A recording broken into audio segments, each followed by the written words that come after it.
I'm Sam, And this is Gabe. and this is Coaster Wars. All right, ladies and gentlemen, welcome back to the Coaster Wars podcast, the only Coaster podcast that will leave you more confused than when you started listening to it. We are back. It's a pretty impressive thing to do, in my opinion. So, well, we pride ourselves in the confusion techniques that we use here at Coaster absolutely. Wars. Okay, Gabe comes up with some random intro every single time, and I don't know what it is. So I'm reacting right there with you guys. So yeah, it's very entertaining to see what he's going to come up with every time. That one's been in there for a while, I think, in the catalog. Has it? Yeah, it has. I felt like it was a great way to open our first battle episode. I was like, yeah, let's go this way. Yeah. So. Especially since these are going to be some wonky episodes. So for our first couple battle episodes this season, we're going to kind of go over some of our 2025 rides. And so today, what we're covering is our favorite, doesn't have to be the best, new ride of the 2025 trip. And I think that's the key here, because I think both of you and me agree probably Wildcats Revenge was probably the best ride of the trip. Yes. But like, I didn't want to be like that. You know what I mean? Like, let's talk about Wildcats Revenge twice. Like, yeah, exactly. So, and there were so many amazing roller coasters that we rode. There were so many that I could have put down for this episode. It's kind of crazy. I think the only reason I picked mine is because it was my 200th credit. So yeah, so my coaster was one of those things where I was like, I could have put it for the next episode, the most surprising coaster, because it was a very, very surprising. But I'm like, this truly was my favorite. Like, this is the one. Not only was it surprising, like, I absolutely love this, and even more so than like you did. So that's why I definitely need to throw my coaster in. But I guess, you know what? I have to do an introduction, don't I? Yes, you do! It's back again! Are you ready? I'm not prepared. Oh, God. Oh, I'm so excited. Have fun with this one. Yeah, okay. In the red corner, standing at a max height of 420 feet, and reaching a top speed of 120 miles per hour, hailing from the shores of Lake Erie and the Intamin/Zamperla Gym, it is Top Thrill 2. In the blue corner, standing at a max drop height of 88 feet and reaching a top speed of 53 miles per hour, hailing from the hills of Virginia and the Zier Gym, it is Verbolten. Let the fight begin. Yes. Oh, we kind of have a David versus Goliath situation here. So I am bringing, I'm bringing Verbolten, which is a Sear. They call it their ESC model. It's their elevated seating coaster, but this is an LSM launch coaster, and it was my 200th credit. Oh, I forgot about that. Well, we should have just did an episode on 200th credits. What were we thinking? I see, and I'm really excited to talk about this coaster, so I just slotted it in here. If we do one later, we do one later. So I wasn't even thinking about that. All right. Obviously, for what I'm bringing Top Thrill to the Zamperla reimagining of the original Top Thrill. Yeah. And like I was saying at the very beginning of this episode, this is a coaster that really, really surprised me. I did not have high hopes. I had very, very low expectations for this ride. Low expectations is kind of an understatement. Gabe was actually mad when they announced this. He was physically angry, and we're like, all right, we're gonna keep an open mind, but we have no expectations for this thing, and it was actually completely insane when we wrote it. So I slotted it into the gimmick category. I really thought, the best part about the original Top Thrill was the launch. And so once you take that hydraulic launch off of the coaster like this, I'm like, there's no way it could ever live up to the original. And then you just throw a vertical spike on the back and try to say, oh, this is a nice new, way better experience.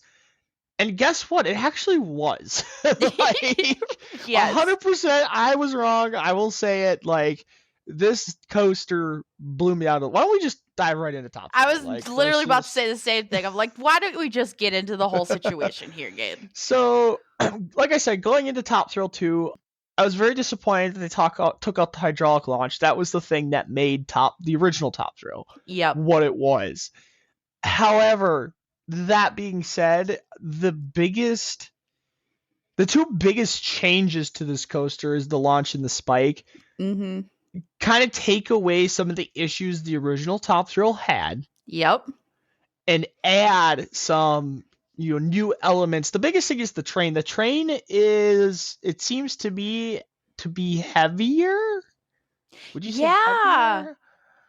It's something with the way it flies over that vertical spike. So I don't know if it's because they're not launching it any faster. So it has to be heavier, right?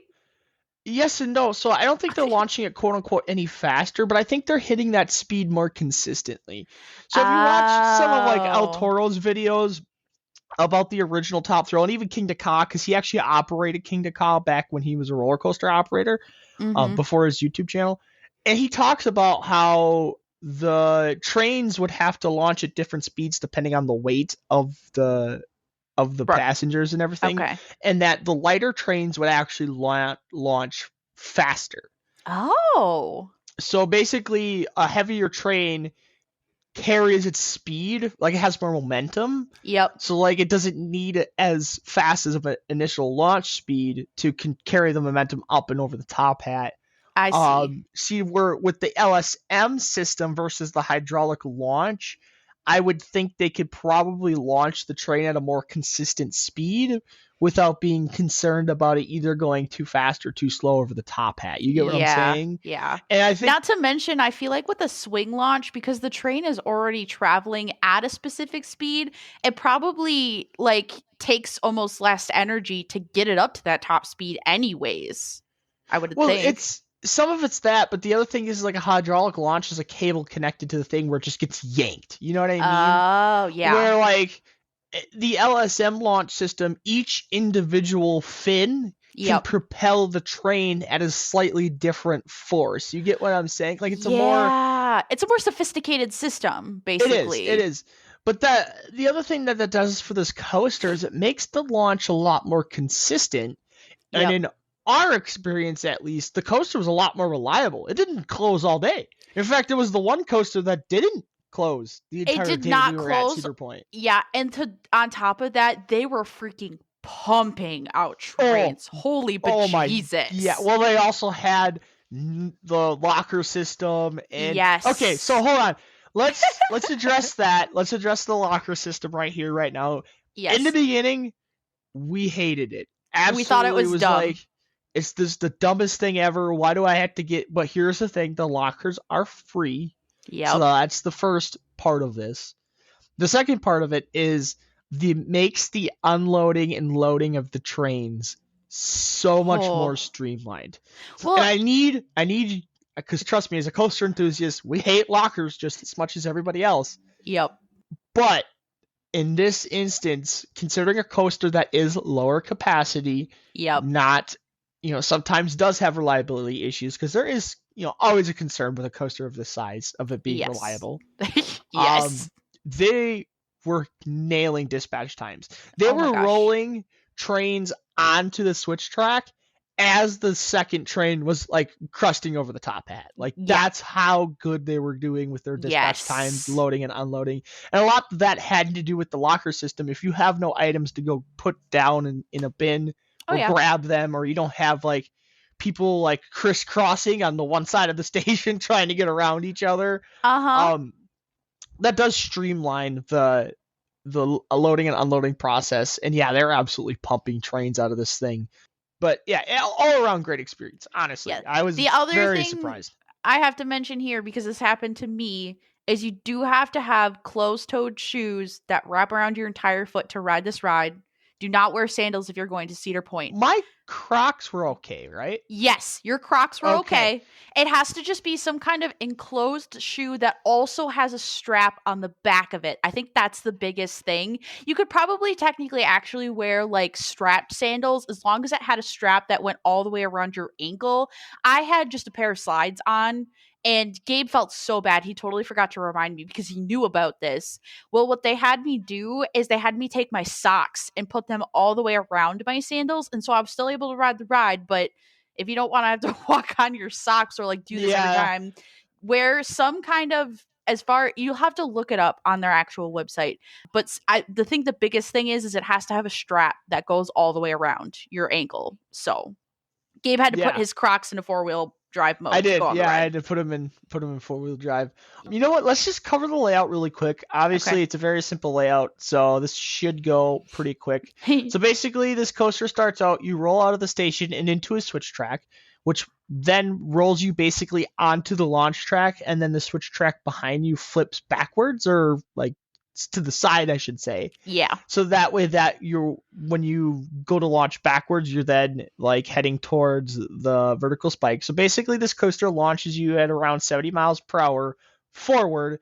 And that's probably the most disappointing part of the coaster. I will say this is that launch is not powerful at all because it's using the same amount of launch track that it used to get to 120 miles per hour, but you're only going to like 75 or something like that. Yeah, and like 75 sounds fast, and it is. Like when you ride Max Force, I think it's around the same speed, and you're like, holy bejesus, it's a really punchy launch. But that's because it's a much shorter distance to do that. So with this, it really builds to that 70 miles per hour. Continue. But after that little bit of a disappointing initial launch, just to get going, that's where this coaster really turns around. So basically you go about, I would say, maybe a third to halfway up the vertical spike right before it turns. Yep. The 90-degree turn.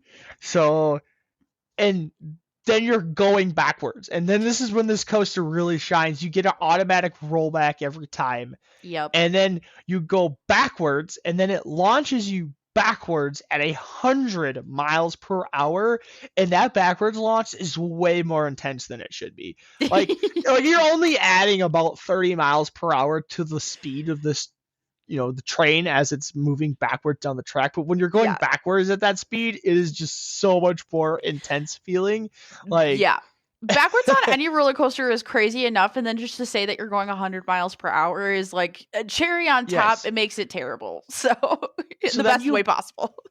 So then you pull up into a vertical spike. Now they say the spike's 400 feet tall. I would say the train probably goes about 350 to 360 feet up that spike. It goes up there way further than you think it does. I will say that. Like from the ground, you're like, oh, that doesn't go that high.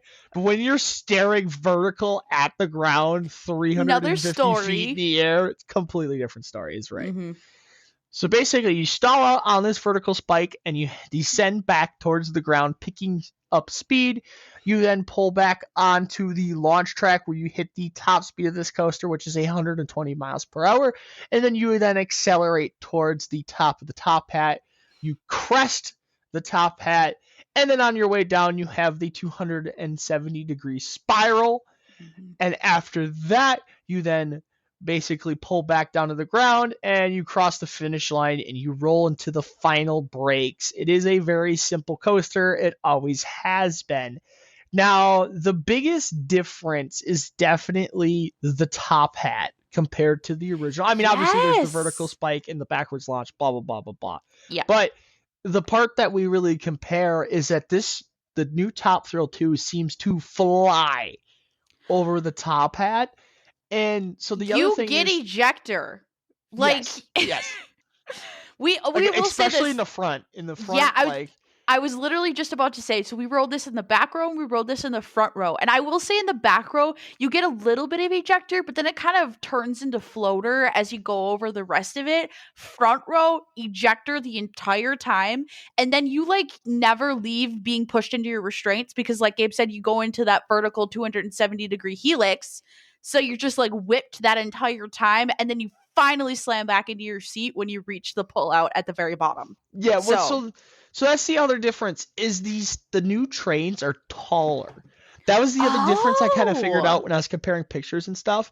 Okay. The new trains are taller. So you're actually like further away from the like center of the track. Yeah. And I don't know what the difference is, or if it's just like the train is truly traveling faster over the top hat. But to me, it just gave like like the original top thrill, you get some ejector going into the top hat, and then you get to the crest where the train would slow all the way down to the slowest speed. I was gonna and then say you like fall back in your seat. You know what I mean? Yep. Like the original top thrill, you fall back into your seat. You then descend down the other side of the top hat. You wouldn't come out of your seat again until the spiral part. Yep. Where the new top thrill, the top thrill 2, you're out of your seat for the duration of the top hat cresting. Oh, yeah. So like you crest the top hat, you're still out of your seat. You start descending the top hat, you're still out of your seat, and then you get absolutely whipped through that inversion. It is insane. This coaster blew me out of the water. Even the vertical top hat, or the vertical top hat. Even the vertical spike, doing 0G 350 feet in the air, staring directly at the ground, is just insane. It's an insane feeling. That's the other thing is like when you're up on that vertical spike, that one's not ejector. It doesn't feel like you're leaning into your restraints. It literally is just like a solid minute of just floating there. Because of course you go like up and then you reach the point where you're coming back down, but you're moving so slowly. You haven't reached your speed yet. That you kind of just, like I said, you literally get like a full minute of just floating there. And then you come into the pullout and then you reach the stinking launch track again. And then you're launched up and over. It's somehow made this coaster more than a one-trick pony. It really did. It is crazy. It really did. It really made this ride feel a lot more complete. Just the multiple launches and the forces. Well, even the pullout, like coming out of the vertical spike as you're entering the launch track for the third time. There are some intense G-forces there. Like, it is sharper than like the pullouts for the top hat, in my opinion. Yeah, and like, so you get that floater as you're going up and then you're descending back down, but then you kind of get slammed back into your seat as you go through that pullout, and then the launch obviously slams you into the back of the seat.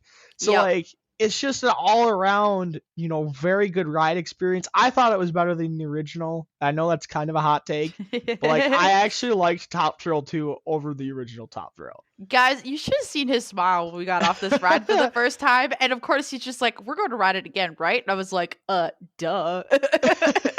No, I absolutely love this thing. I was very blown away. That's the other thing too. Some people were complaining that there was a rattle. I didn't experience that, in my opinion. Like, I thought it was a very smooth experience. There was one train, though, that we noticed that seemed to be a little worse than the other two. Yes. I think it was the silver one, wasn't it? I don't remember. Was there a red it wasn't one on the track one? The whole day. That was the other thing, too, is they took it off, and then they put it back on. But other than that, the other two seemed really smooth and enjoyable. And even the one that had to have like a little bit of a rattle to it was not uncomfortable by any means. It just, you could tell the train ran a little slower. Yeah, that's all it was. But that's the other thing too. We got night rides on this thing. It was freaking awesome. Oh my gosh, yes. Just an all around amazing coaster. Definitely falling into my top 15, like guaranteed. So that's why I had to bring this, because this definitely was my favorite of the trip. I think it was one of those things where we had such low expectations for it. When it blew us out of the water, we're just like, oh my gosh. So, yes, that is very true. With that, I think we have to switch gears here a little bit. I think we've been spoiled a little bit with our special episodes. We're getting a little long-winded. So let's get into my roller coaster. It is Verbolten at Busch Gardens Williamsburg. It is a Zire ESC. It was built in 2012. It's an LSM launch coaster that contains 2 different launch tracks, an 18-foot drop track that's about a length of 2,800 feet. That drop is 88 feet, that top speed of 53 miles per hour. So, and then of course, like I said before, I was a little bit biased about this coaster because it was my 200th credit. And Gabe also said that I was going to love this one. And when I figured out where my 200th was going to be, was at Busch Gardens Williamsburg, I went back and forth between this one and Pantheon. And I was like, it's going to be out. I'm going to be honest with you. If it was up to me, I probably would have done Loch Ness Monster, but that's just because that's like, I love that ride. I love That's that Gabe's coaster. baby over there. And I will give it to him. It was a really fun coaster. And when we rode that one, just a little side note here, we think they updated some of the theming, don't we? Yeah, Like, so, well, it was part of the retrack. So, oh, okay. yeah. So they did a retrack on it, and then so I knew about the retrack. I Okay. did not realize they also updated some of the theming and made it more Oh, that's current with fun. the screens and everything. So, like, Yep. yeah, that was a surprise. But obviously, Verbolten is probably the most popular coaster at Busch Gardens, I would believe. Oh, okay. Other than maybe So, Pantheon now. yep. So, It probably would go Pantheon this one, like for popularity and how most of the GP takes it, but yes. I like So, Loch and Ness Monster too. yeah. It was one of those things where as an enthusiast it seemed a little basic to make Pantheon my like 200th coaster. So I'm like, I'm going for Bolton. You know But what's funny is that we both kind of did that too, because like even side note, my 200th was Sky Rush. yes. So I did it at Hershey Park. Like the basic route would have been to do Wildcats Revenge, Yeah. like the newest RMC, blah blah blah. I was like, no, I'm gonna do Sky Rush, and it was funny is because even in the same situation, Sky Rush was my favorite coaster at. 110%. Yeah. Sky Rush was my favorite coaster at Hershey Park. But obviously, at the end of the day, Wildcats Revenge is the best. Like, yeah. So kind of another situation, like while we're doing this episode, but yes. We will talk about Wildcats Revenge at some point, I'm sure. 110%. So back to Verbolten. I'm going to get into a quick layout here because one of the reasons why I loved this coaster so much was because of the story behind it and the theming.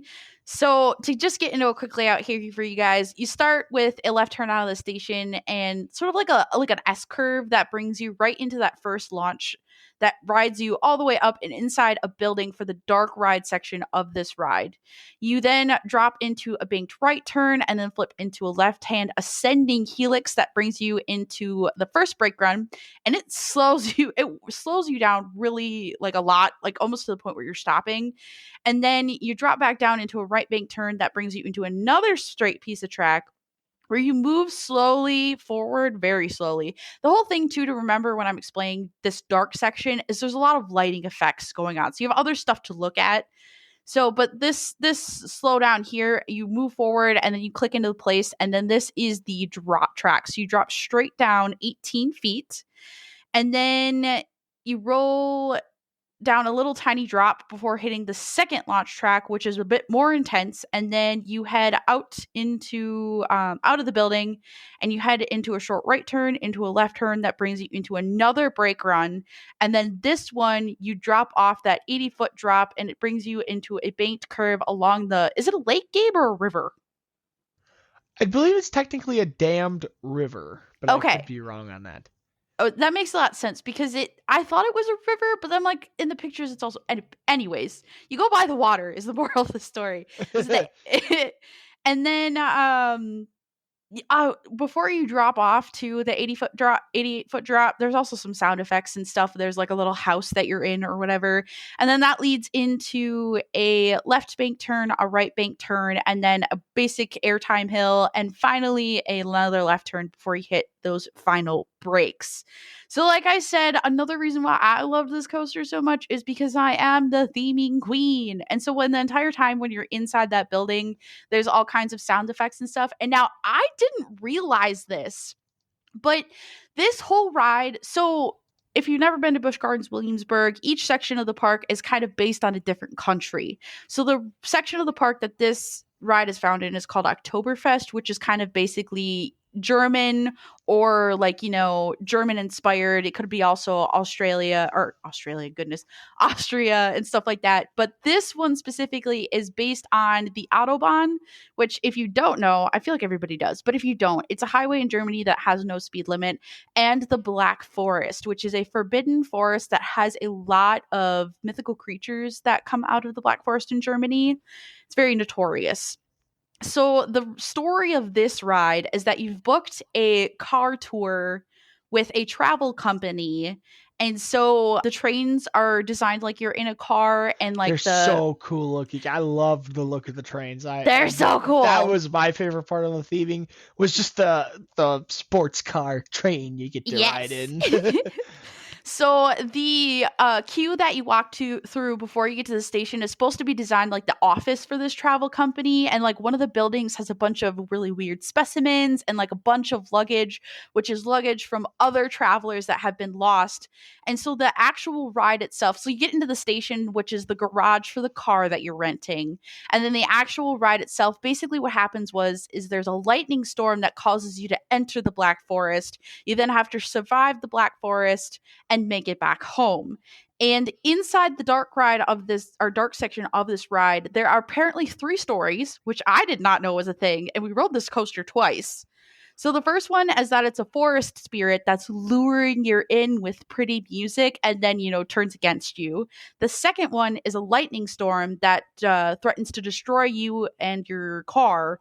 And then the third one is a nod to another roller coaster that previously existed in this spot where this ride is, which is called the Big Bad Wolf, and it is pretty self-explanatory. A wolf is stalking you, and like in the effects part, there's a pair of glowing red eyes. So did we get the wolf one? I don't even remember. No, I know. I think we probably got the lightning one and the wolf one, I think. So I don't remember the forest spirit one. No, I don't remember that one at all either. I know, and I feel like I do specifically remember lightning at least once, and we rode it twice. So I think that's what we got, is the lightning and the Big Bad Wolf. I guess I didn't realize there was like 3 different versions of it. I didn't either. I got that when I was doing research. So yeah, that's where I love this ride and the launches are really good. The section in the building obviously is really tight in on itself, so you got some good G moments. The drop is really good, and then that final airtime hill is like ejector moment, pretty intense. So, and the pull out from the drop, like it's got some decent G's there. This is a coaster where it is borderline family coaster, borderline like thrill coaster. Yeah. It's definitely like a high, like if you would call this a family coaster, it'd be a high thrill family coaster. Yes. Like the launches give you a little bit of a kick. There's definitely some good G-forces, especially like inside the building. Like Sam was saying, there's some pretty tight turns and pullouts and stuff. The drop track. Now, if you don't know if that's coming, that is insanely awesome. Like a really cool moment. But my favorite part of this coaster was always the drop. Mm-hmm. Down by the river, that 88-foot one. In the back row, you get some really good airtime. In the rest of the rows, it's okay. But then obviously that turn down at water level is a very forceful moment for the entire train. Really shoves you in your seat. And then really that ascent basically from the level of the river back to the station, the 2 banked turns and the airtime hill and stuff is a really, really great finale to a really, really good coaster. Yes. Like I really love the ending of this roller coaster. I think that's what really stands out for me, which is funny because you probably like the first half. Yes, more. I do. So I was like, I like the theming. I'm like, I like the forces. Yes. So but yeah, that being said, this is probably the best themed coaster at Busch Gardens. And now that's saying something. Like that is not like that is not something to scoff at or go, oh well, that's just, an outlier. Like if you said this is the best theming at a Six Flags park, you'd be like, well, that's not really that great. No. But when you go to like a Busch Gardens park, that is insanely good. And then the shape of the trains, really puts in that ambiance and stuff. And then just the part that always got me with the theming is when you're sitting in like the little, I don't want to call it office area, but like one of the pre-show rooms or whatever with all the TV screens. And then there's like the guy on the phone saying like he's having like a conversation on the phone, and then he hangs up, and then he calls back, and he's like, "Oh my God, I'm being attacked!" Like, yes, always like made a very eerie kind of like just moment as you're getting closer and closer to the station. You're like, do I really want to ride this thing? Yeah, that was always my favorite part of the theming. That being said, this coaster, I always liked this coaster. It wasn't a personal favorite of mine. Mm-hmm. But that being said, the rewrite I got on it, I felt was better than my original time on the coaster. Ooh, okay, that's I will fun. say that, yeah. So when we went to Busch Gardens, Williamsburg, that was actually my second time beating there. Mm-hmm. So I got re-rides on some stuff, and my first ride on Verbolten was not nearly as good as the ride me and you got. Okay. It wasn't nearly as forceful, and I thought the launches weren't as good. That being said, obviously the theming, the indoor section, that's always good, no matter what. Yeah. Even like the back half that I was talking about that I really enjoyed on this ride just wasn't as good the first time I got on it. So this coaster definitely like got up in my rankings a little bit. Yeah, yay. So I think with this ride, it just really illustrated my love, what I love in coasters. And I will give a ride a lot of points for decent theming. So 100%. 100%. That's one of the reasons why this is one of my favorites. But we've come to the end of our episode here. I know, it came so fast. It's maybe we gotta start going to like 36 minutes. Just a little bit extra. Sometimes they do, but I was gonna say we have a lot of housekeeping to get done at the end of this episode. We do have to pick a winner. Oh, we do? Well, Top Thrill 2. Sorry. I was gonna say. As much as I love Verbolten, and these are both launch coasters, like I said, this is really the story of David versus Goliath, and unfortunately, Goliath beat the absolute pulp out of David in this story. Verbolten was definitely punching above its weight class by a lot. Let's be honest here. Yeah, so... Put up a good fight, but at the end of the day, Top Thrill is 400 feet tall, 120 miles per hour, 3 launches, a backwards one of the most launch. thrilling experiences on the planet. Yeah, and like this top is 10 worthy coaster. And this is a nice little family coaster. Extreme family coaster, but yes. So I do think this could be something where we could go back to what Gabe was saying about the roller coaster community, is that it's all opinion based. And what we like to say on this podcast is it may not be the best thing ever, but it'll be the one that is your best in your heart. And so we both really love both of our coasters. So, but yeah, Top Thrill 2 is the winner of this one. Do we want to get into our schedule real quick before we go? Yeah, go ahead, I guess. Okay, so our next, like I said, our first couple battle episodes here are going to be some from our 2025 trip. So next week we're going to have our most surprising coaster of 2025. So again, Gabe said Top Thrill 2 very easily could have been slotted in here. Top Thrill 2 was, but then when I realized it was actually my favorite of the trip, I moved it up, and then I had to kind of shuffle through to find another coaster. However, definitely a coaster that both of us are, well, I'd say mine are probably a little more so than yours. These coasters don't get talked about enough. They really don't. No. I think yours is more of an accessibility issue. Yeah, probably. And then mine is just, I don't know. I was very surprised by it because a lot of people don't talk about it. So yeah, it's going to be an interesting matchup too. Yeah, that is kind of a strange one. Oh gosh. Okay. So, and then episode 3 is going to be the most disappointing coaster of the 2025 trip. So, which ones did not necessarily meet our expectations? Yeah, the one I brought, I didn't even have to think about. Like that's kind of how disappointing it really was. I just kind of like popped it in there right away. I was like, yep, that's the one. Yeah, I had to think about mine for a little bit, but this was one where I didn't really have expectations, but when I got off of it, I did not want to ride it again. So, and then I do want to tease this here because I'm so excited, and I won't say their name because they have not given me permission yet, but we did get a suggestion. I'm so excited. Yes. I literally had to call our mom and then Gabe when I got this email, but we got a suggestion, and so we were so excited. We wanted to slot it in as soon as possible. I am reaching out to see if they give us permission to use their name, and if they do, we will shout them out, but we do have a suggestion episode coming up, and it's going to be... Go ahead, yeah. It's going to be talking about the best first drop. Now, obviously, this person gave us a lot of different suggestions. One of them was the best night ride. Now, the problem with the best night ride is that me and Sam don't get a lot of night rides on coasters. No, we don't. We do a lot. We do the most of our coaster experiences in the heat of summer before, when the summer sun sets at 9:30, 10 o'clock at night. Yes. We do have, now, I did think about doing best sunset ride because we have a lot of those. We do. But unfortunately, we don't have a lot of coasters. We got night rides on.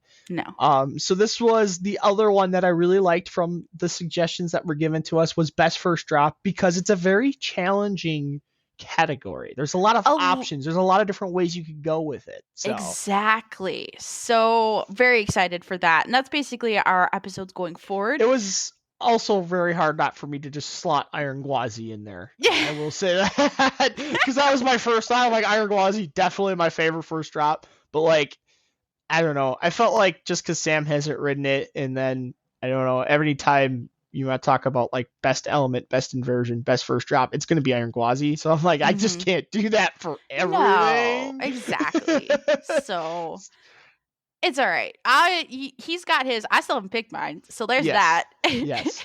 So, and then our first special episode of the season, after, of course, our first couple, is going to be a rundown of mine and Gabe's new top 15s because we have ridden literally 100 more coasters. So that's something we really need to talk about and really kind of debate because me and him are going to have very different lists, which is hilarious. Even more so than the last time we did it. Like, yeah, it's going to be kind of crazy. Yeah. So. But with that, everybody, thank you so much for listening to us today. Join us next week for our most surprising coasters of our 2025 trips. And we'll see you all next week. And I hope you all have a great day.